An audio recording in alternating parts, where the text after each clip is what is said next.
ቦታ ነበረኝ። እናም አመት የሆነው ነው የገዛሁት። በኋላ ያተርፍልኛል ብዬ ነው። አሁን ዘካ አለው?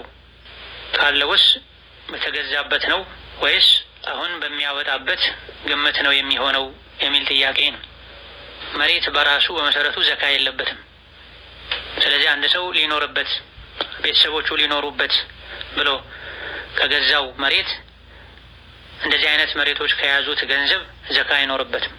ነገር ግን መሬትን እየገዛ የሚሸጥ ሰው መሬቱ እንደ ሸቀጥ ነው የሚቆጠረው። ይሄኔ ሸቀጣ ሸቀጥ ላይ የዋለ ብር ዘካ እንደሚወጣበት ሁሉ መሬት ላይ የዋለ አትርፎ በትርፍ ሊሸጥ ታስቦ የተገዛ መሬት ላይ የዋለ ገንዘብም ዘካ ይወጅብበታል።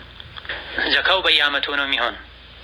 ከሌላ ተንቀሳቃሽ ዘካ ከሚወጣለት ገንዘብ ተወስዶ ከሆነ የተገዛው ገንዘቡ የተወሰደበት ዋናው ንብረት ዘካ ሲወጣ የእሱ አብሮ ታስቦ ይወጣል።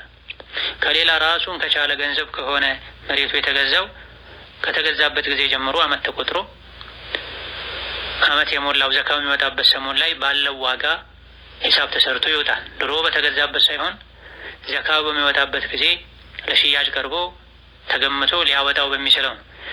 ከተገዛበት በላይም ሊገመት ይችላል፣ ከተገዛበት በታችም ሊገመት ይችላል። በጊዜው ቢሸጥ ይሄን ያክል አያጣም በሚባለው ገንዘብ ሂሳብ ተሰርቶ ዘካ ማውጣት ግዴታ ይሆናል። ይሄ የመሸጡ ንያ እስካለ ድረስ ነው።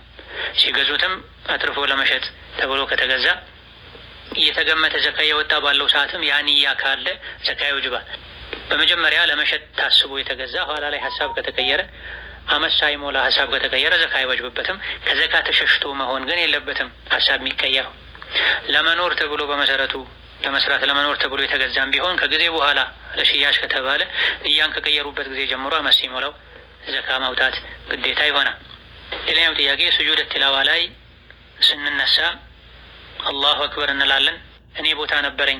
በዘመናችን ካሉ አደገኛ ከሚባሉ ነገሮች አንዱ ባለማወቅም ይሁን ትንሽ ያውቃሉ የሚባሉ ሰዎችን በመከተልም ይሁን ነገሩ ያን ያክል ከባድ አይደለም በማለትም ይሁን ብዙ ሙስሊሞች ከሚያጠፉት ጥፋት ከሚሳሳቱት ስህተት አንዱ የዘመን ወለወጫ፣ የገና፣ የክሪስማስ በዓል በሚከበርበት ጊዜ ጥቂት የማይባሉ ሙስሊሞች በዚህ ጉዳይ ላይ በቀጥታም ይሁን በተዘዋዋሪ ተሳትፎ ሲያደርጉ ነገሩን ሲያቀሉ ይታያል።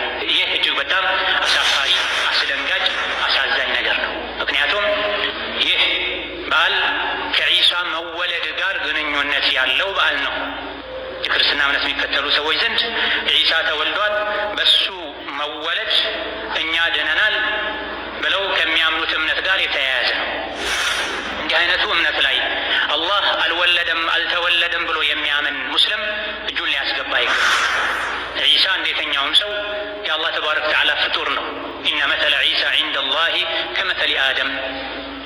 ዒሳ ማለት አላህ ዘንድ ልክ እንደ አደም ነው። አደምን አላህ ሁን በሚል ቃል ፈጠረው ከጭቃ።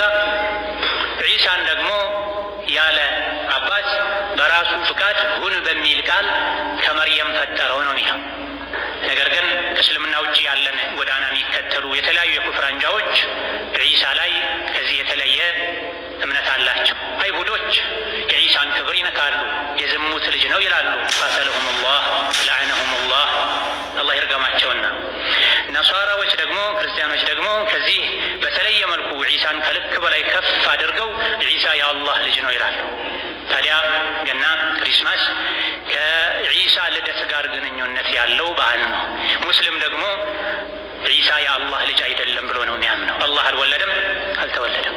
አይ አላህ ወልዷል ብሎ የሚያምን ሰው ጌታዬ ከሚለው አካል እምነት ጋር ግንኙነት ያለውን በዓል እንደ ቀላል ቆጥሮ እዛ ላይ መሳተፍ፣ በአካል መገኘት፣ እንኳን አደረሰህ ማለት፣ ስጦታ መሰጣጠት፣ ይሄ ከሙስሊም የሚጠበቅ ተግባር አይደለም። ኩፍርን ቀለል አድርጎ መመልከት ነው። ወተዘወዱ ፈኢነ ኸይረ ዛዲ ተቅዋ ወተቁን ያ ኡሊል አልባብ። 700 ሺህ ብር አለኝ እና የአንድ አመት ዘካው ስንት ነው የሚወጣለት? ለእህቴ ለወንድሜ የቲም ናቸው።